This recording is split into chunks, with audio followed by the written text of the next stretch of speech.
आज हम बात करने जा रहे हैं उत्तर प्रदेश में कोडेन कफ सिरप मामले की। ये मामला पिछले कुछ समय से सुर्खियों में है और प्रदेश की राजनीति में भी गर्मा गर्म बहस का विषय बन गया है।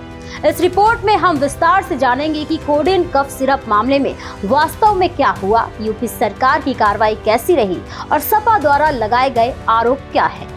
नमस्कार, मैं प्रेयसी और आप देख रहे हैं भारत एक्सप्रेस यूपी का डिजिटल प्लेटफॉर्म। उत्तर प्रदेश में कोडेन युक्त कफ सिरप की जांच के लिए एक विशेष जांच टीम यानी एसआईटी गठित की गई थी। इस एसआईटी ने मुख्यमंत्री योगी आदित्यनाथ को अपनी रिपोर्ट सौंप दी है।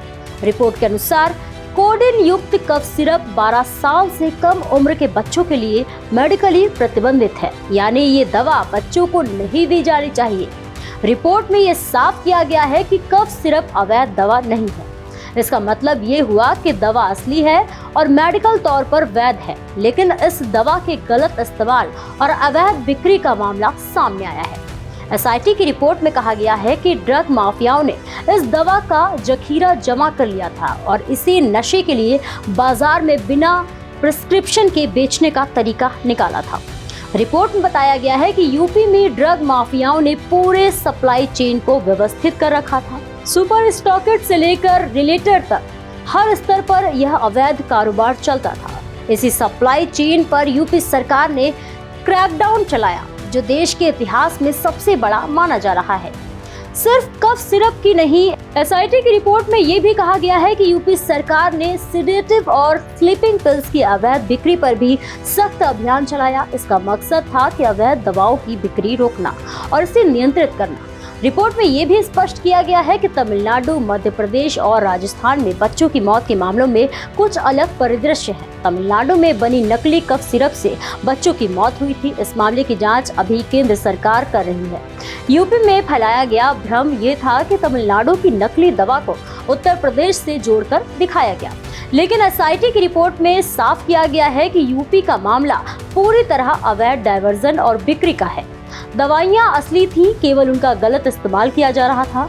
वही राजनीतिक विवाद भी इस मुद्दे से जुड़ा हुआ है। विधानसभा सत्र की शुरुआत में नेता प्रतिपक्ष माता प्रसाद पांडे ने इस मामले को उठाया। उनके अनुसार कोडेन का मामला पूरे प्रदेश में फैल चुका है और ये लंबे समय से जारी था। माता प्रसाद पांडे ने आरोप लगाया कि इसके सेवन से सैकड़ों बच्चों की जान जा चुकी है और इस अवैध कारोबार से हजारों करोड़ रुपए का धंधा हुआ है। उनका कहना था कि अगर सरकार को पहले से इंटेलिजेंस और खुफिया एजेंसियों के जरिए इसकी जानकारी होती तो कई बच्चों की जान बचाई जा सकती थी। वहीं यूपी सरकार ने एसआईटी की रिपोर्ट के माध्यम से स्पष्ट किया है कि कफ सिरप की दवाइयां वैध हैं। पूरा मामला अवैध डायवर्जन और बिक्री का था, न कि दवा के वास्तविक निर्माण या गुणवत्ता का। एसआईटी ने यह भी रिपोर्ट में बताया है कि राज्य सरकार ने माफियाओं की सप्लाई चेन पर सख्त कार्रवाई की है और इसे बंद करने के लिए व्यापक अभियान चलाया गया है। तो कुल मिलाकर उत्तर प्रदेश में कोडेन कफ सिरप मामला असली दवा की अवैध बिक्री और डायवर्जन का मामला है। तमिलनाडु में बनी नकली दवा का ये मामला अलग है। यूपी सरकार ने माफियाओं की आपूर्ति चेन को तोड़ने के लिए बड़े पैमाने पर कार्रवाई की है। राजनीतिक दलों के आरोप और सरकार की रिपोर्ट के बीच यह स्पष्ट होता है कि सूचना और कार्रवाई में समय का अंतर कई सवाल खड़े कर रहा है, लेकिन एसआईटी की रिपोर्ट ने कई भ्रांतियों को दूर किया और वास्तविक स्थिति स्पष्ट की है, यानी बच्चों के लिए खतरनाक कोडेन युक्त दवा की बिक्री पर सख्ती की गई है। माफियाओं के खिलाफ कार्रवाई की गई है और प्रदेश में दवा की अवैध सप्लाई पूरी तरह नियंत्रित करने के प्रयास जारी हैं।